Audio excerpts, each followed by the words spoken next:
આપ સર્વોને હેતપૂર્વક જય શ્રી સ્વામિનારાયણ। આજની સત્સંગ કથા વાર્તા નિજ મંદિર સાવરકુંડલા। આજની સત્સંગ કથા વાર્તામાં આપણે પવિત્ર ચાતુર્માસ અંતર્ગત શ્રીમદ સત્સંગી જીવનની કથા સાંભળશું। પ્રકરણ 3 અધ્યાય 30। સુવ્રત મુનિ કહે છે કે, હે રાજન, કાર્તિક સુધી નવમી તિથિએ શ્રી વાસુદેવ નારાયણની સંધ્યા આરતી થયા પછી રાત્રિના સમયે મોટી સભામાં રત્નજડિત સિંહાસન ઉપર અનેક શોભાથી શોભી રહેલા ભગવાન શ્રી હરિને વર્ણિરાજ વાસુદેવાનંદ બ્રહ્મચારી પૂછવા લાગ્યા કે, હે શ્રી હરિ, શ્રી કૃષ્ણ ભગવાનના મંત્રને પ્રતિદિન જપવાની તમે જે આજ્ઞા કરેલ છે, તો તેનો શું વિધિ છે તે હું સાંભળવા ઈચ્છું છું, કારણ કે વિધિવત કરેલા જપથી જ સિદ્ધિ પ્રાપ્ત થાય છે। ત્યારે શ્રી નારાયણ મુનિ કહે છે કે, હે બ્રહ્મચારી, સત્શાસ્ત્રમાં પ્રતિપાદિત કરેલા ભગવાન શ્રી કૃષ્ણના અષ્ટાક્ષર મંત્રનો જપવિધિ હવે તમને હું સંક્ષેપથી કહું છું, તે ધ્યાનપૂર્વક સાંભળો। હે વર્ણી, જે પુરુષ વિધિપૂર્વક સ્નાન કરીને પવિત્ર થયેલ હોય, ક્રોધને ચિંતાથી મુક્ત હોય, સ્વસ્થ ચિત્ત હોય, જેણે સદ્ગુરુ થકી અષ્ટાક્ષર મંત્રનો સ્વીકાર કર્યો હોય, તે પુરુષ જ મંત્ર જપ કરવાનો અધિકારી છે। અને હે વર્ણી, સંન્યાસીઓને માટે કાચબા આકારનું વર્તુળ આસન શ્રેષ્ઠ કહેલું છે। તેના સિવાયના અન્ય સર્વે આશ્રમ વાળાઓ માટે ચાર પાયા વાળો પાટલો, બાજોઠ કે ચોરસ આસન જપ કરવા માટે માન્ય છે। તે આસન કાળિયાર મૃગના ચર્મનું, વ્યાઘ્ર ચર્મનું, રેશમી વસ્ત્રનું, રૂમાંથી બનાવેલ વસ્ત્રનું, ઊનનું તેમજ દર્ભમાંથી બનાવેલ હોય તો તે મંત્રની સિદ્ધિ આપનાર થાય છે। અને ગોબરનું આસન માટીનું, તૂટેલું, ખાખરના કે પીપળાના કાષ્ઠમાંથી બનાવેલ તથા લોખંડની પટ્ટી કે ખીલા જડેલું અથવા લોખંડના પતરાનું આસન તથા પથ્થરનું આસન, આટલા આસનો જપ વિધિમાં નિષેધ કરેલા છે। તેમજ ઘડ્યા વિનાના કાષ્ઠમાંથી કલ્પેલું તથા યજ્ઞને યોગ્ય કાષ્ઠમાંથી તૈયાર કરેલું હોય તે આસન વર્જ્ય છે। છતાં ને આપતકાળમાં જો તેના પર અપવિત્ર દ્રવ્યોનો લેપ ન હોય તો જપવિધિ માટે ચાલી શકે છે। હે વર્ણી, જપ કરવાની માળા જો તુલસીના કાષ્ઠની હોય તો તે સર્વોત્તમ મનાયેલ છે। તે ન મળે તો આમળાના કાષ્ઠની અથવા તો કમળના બીજની હોવી જોઈએ, અથવા તો સ્ફટિકની, રુદ્રાક્ષની, દર્ભની તેમજ ચંદનના કાષ્ઠમાંથી તૈયાર કરાયેલી માળા જપ કરનારે ગ્રહણ કરવી। હે વર્ણી, આ બધી માળાઓ ભગવાન વિષ્ણુના ચરણોનો સ્પર્શ કરાવવાથી પવિત્ર થાય છે અને જપને માટે યોગ્ય બને છે।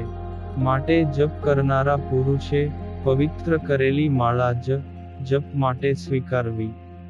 વળી હે વર્ણી, મણકા ફેરવી ન શકાય એવી ગાંઠ કે જાડા દોરામાં પરોવેલી માળા, તૂટેલા મણકા કે તૂટેલા દોરાવાળી, ફેરવતી વખતે કટકટ અવાજ કરતી ને જીર્ણ સૂત્રમાં પરોવેલી માળા નિષેધરૂપ છે। પાખંડી, પાપી અને દુરાચારી પુરુષોએ પોતાના હાથમાં કે કંઠમાં ધારણ કરેલી માળા તથા ભગવાનના ચરણનો સ્પર્શ કર્યા વિનાની માળાનો મંત્ર જાપ કરવામાં ઉપયોગ કરે તો તેને ખરાબ સ્વપ્ન આવે છે, તેથી તે પણ નિષેધરૂપ છે। હે વર્ણી, 108 મણકા વાળી માળા ઉત્તમ મનાયેલી છે। તેનાથી અર્ધી 54 મણકા વાળી માળા મધ્યમ અને તેનાથી અર્ધી 27 મણકા વાળી માળા કનિષ્ઠ ગણવામાં આવી છે। અ કારથી આરંભીને ક્ષ કાર સુધીના સર્વે વર્ણોને ક્રમ પ્રમાણે લેખન કરીને મણકાની જેમ પંક્તિબદ્ધ ગોઠવીને પોતાની આગળ સ્થાપન કરવા. ત્યારબાદ એક વર્ણને અનુલોમ ને પ્રતિલોમ ક્રમથી, અર્થાત પ્રથમ અક્ષરથી છેલ્લા અક્ષર સુધી અને છેલ્લા અક્ષરથી પહેલા અક્ષર સુધી એક અક્ષરે મંત્રોચ્ચાર સાથે જપ કરવો. તેને અક્ષરમાળા કહેલી છે.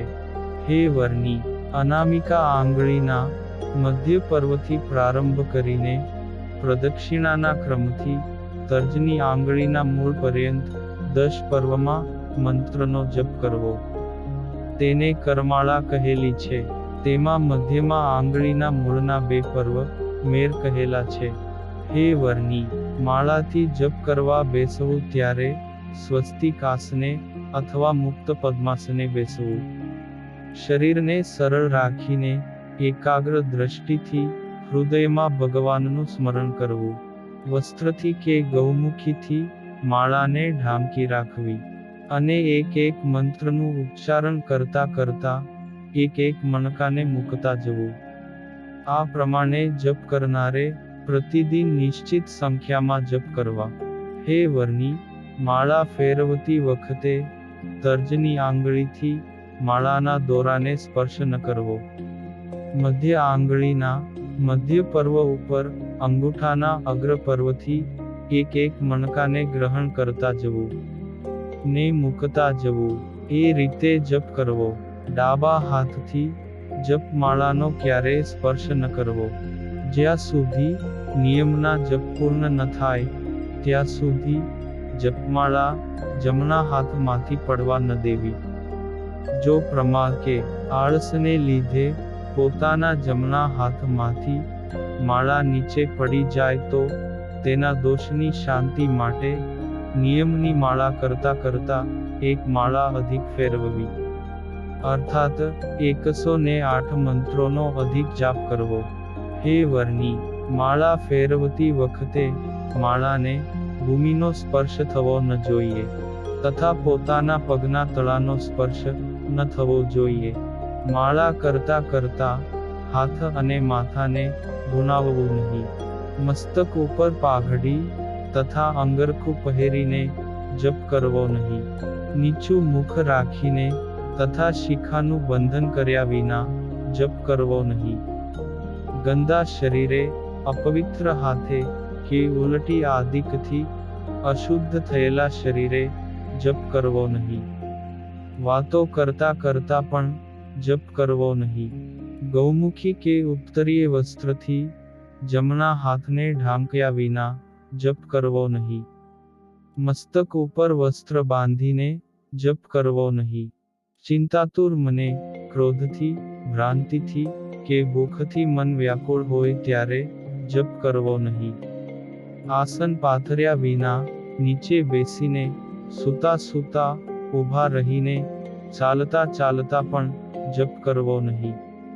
પગમાં પગરખા પહેરીને રથ આદિક વાહનમાં તથા ખાટલા આદિક શૈયા ઉપર બેસીને જપ ન કરવો.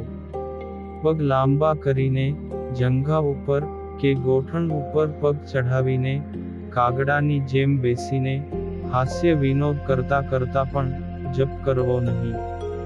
ઉતાવળી ગતિએ માળા ફેરવતા જપ ન કરવો. આમ તેમ જોતા જોતા કોઈને કામની પ્રેરણારૂપ હાથની કે અન્ય ચેષ્ટા કરતા કરતા જપ ન કરવો. શેરી કે બજારમાં બેસીને સ્મશાનાદિક અપવિત્ર ભૂમિમાં દુર્ગંધ આવતી હોય તેવી ભૂમિ પર બેસીને, અંધકારમાં બેસીને તથા પાપી મનુષ્યોના સાનિધ્યમાં બેસીને જપ કરવો નહીં. હે વર્ણી, મંત્ર જપમાં આળસુ મનુષ્યથી જીતી ન શકાય તેવો નિદ્રા નામનો મહાશત્રુ વિઘ્ન કરતા છે. તેથી સાવધાનીપૂર્વક તેને જીતવો. નિદ્રાને જીત્યા વિના ઊંઘમાં કરેલો જપ નિષ્ફળ જાય છે. આંગળીના મધ્ય પર્વને બદલે પહેલા પર્વ ઉપર માળા રાખીને જપ કર્યો હોય તો તે નિષ્ફળ છે. માળાના મેરુનું ઉલ્લંઘન કરીને તથા સંખ્યાની ગણતરી વિના કરેલા જપ નિષ્ફળ જાય છે. જપના વિધિ નિષેધને જાણતા બુદ્ધિમાન પુરુષે આપતકાળ પડ્યા વિના માળાના જપમાં જેનો નિષેધ કર્યો છે તે મર્યાદાનું ઉલ્લંઘન કરવું નહીં. તેમજ જપ કરતા ભાવિકજને સર્વે પ્રકારે મનને જીત્યા વિના કરેલો જપ નિષ્ફળ જાય છે. હે વર્ણી, મનનો સંયમ, પવિત્રતા, મૌન, મંત્રાર્થનું ચિંતવન, આકુળતા તથા ઉદાસીનતાનો ત્યાગ, આટલા મંત્ર જપને સફળ કરવાના કારણો છે. પોતાના ઈષ્ટદેવ પુરુષોત્તમ નારાયણનું યથાપ્રાપ્ત ચંદન પુષ્પાદિક ઉપહારોથી બાહ્ય પૂજન કે માનસ પૂજન કરીને સ્થિર મન વડે પ્રતિદિન આટલા જપ કરવા જ એવા નિયમવાળા થઈ જપ કરનારે ભક્તિભાવથી ત્રિકાલ જપ કરવો. જપના સમયે બિલાડી કે ઉંદરનો સ્પર્શ થઈ જાય, ક્રોધ ઉપજે કે અધોવાયુ છૂટે તો માળાને વસ્ત્ર ઉપર પધરાવી શ્રી હરિનું સ્મરણ કરતા કરતા આચમન ને પ્રાણાયામ કરી પછી સૂર્ય દર્શન કરીને નિયમની માળા ફરી શરૂ કરવી. અસ્પૃશ્ય વસ્તુનો સ્પર્શ થાય તો ફરી સ્નાન કરીને બાકી રહેલા જપ પૂર્ણ કરવા. હે વર્ણી, વાચિક, ઉપાંશુ અને માનસ આ ત્રણ કનિષ્ઠ, મધ્યમ અને ઉત્તમ વેદ કહેલ છે. વેદને સમજીને બની શકે તેમ ઉત્તમ પ્રકારનો વેદ આચરણમાં મૂકવો. તેમાં ઉદાત્ત, અનુદાત્ત અને સ્વરિત આવા ત્રણ પ્રકારે ઉચ્ચારાયેલા સ્પષ્ટ શબ્દોથી પદ કે અક્ષરોથી મંત્રનું ઉચ્ચારણ કરવું. તે જપ વાચિક કહેવાય છે. બીજાથી થોડું કાનિક સાંભળી શકાય એ રીતે ધીરે ધીરે મંત્રનું ઉચ્ચારણ કરતા કરતા કરેલા જપ તથા કાનિક હોઠ ચાલતા હોય તે રીતે કરેલા જપ ઉપાંશુ કહેલો છે. અને ત્રીજા પ્રકારના જપને વિશે સ્વર, વર્ણ, પદ અને વાક્યને જેવા છે તેવા સ્પષ્ટ સ્વરૂપે વિશુદ્ધ બુદ્ધિથી મનમાં સ્મરણ કરતા કરતા જપ કરવો તે માનસ કહેલો છે. તેમાં વાચિક જપ કરતા ઉપાંશુ જપ 10 ગણો અધિક છે તથા ઉપાંશુ જપમાં રહેલા જપ કરતા કે ફકત હોઠ ચાલતા હોય એવો જપ 100 ગણો અધિક છે. અને માનસ જપ તો 1000 ગણો અધિક કહેલો છે. ઘરમાં બેસીને કરેલો જપ એ જેટલા જપ કર્યા હોય તેના સમાન જ ફળ આપે છે.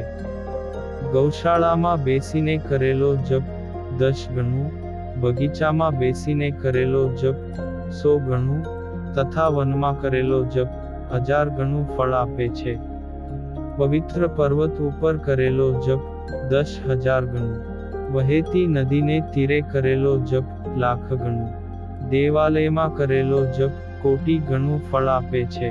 અને ભગવાનના સાનિધ્યમાં બેસીને કરેલો જપ તો અનંત ગણું ફળ આપનાર છે. હે નિષ્પાપ વર્ણી, આ પ્રમાણે જ ભગવદ ભક્તની સધવા કે વિધવા નારીઓએ પણ ભગવાનના મંત્રનો જપ કરવો. સ્નાન કર્યા વિના ક્યારેય પણ જપમાળાથી જપ કરવો નહીં. આપતકાળમાં પણ માનસ સ્નાન કરીને જ જપ કરવો. માળા વિના માત્ર મનથી જપ કરવાના સમયે સ્નાનાદિકનો કોઈ નિયમ નથી. તેમજ માળા વિના ક્યારેક ભગવાનના નામ સંકીર્તન કરવામાં પણ કોઈ નિયમ નથી. જપમાળાને ક્યારેય પણ અપવિત્ર હાથે સ્પર્શ ન કરવો. માળાને ભૂમિ પર ફેંકવી નહીં. પુરુષની માળાને નારીએ સ્પર્શ કરવો નહીં. જપ કરી લીધા પછી માળાને ખીટી ઉપર લટકાવવી. હે વર્ણી, આ પ્રમાણે આ પૃથ્વી પર ઉદ્ધવ સંપ્રદાયના આશ્રિત સર્વે મનુષ્યો ભગવાન શ્રી હરિના નામ મંત્રનો નિયત સંખ્યાના નિયમપૂર્વક સદાય જાપ કરે છે. તે મનુષ્યો લક્ષ્મીપતિ પરમાત્મા ભગવાન શ્રી કૃષ્ણના ગોલોક ધામને નક્કી પામે છે.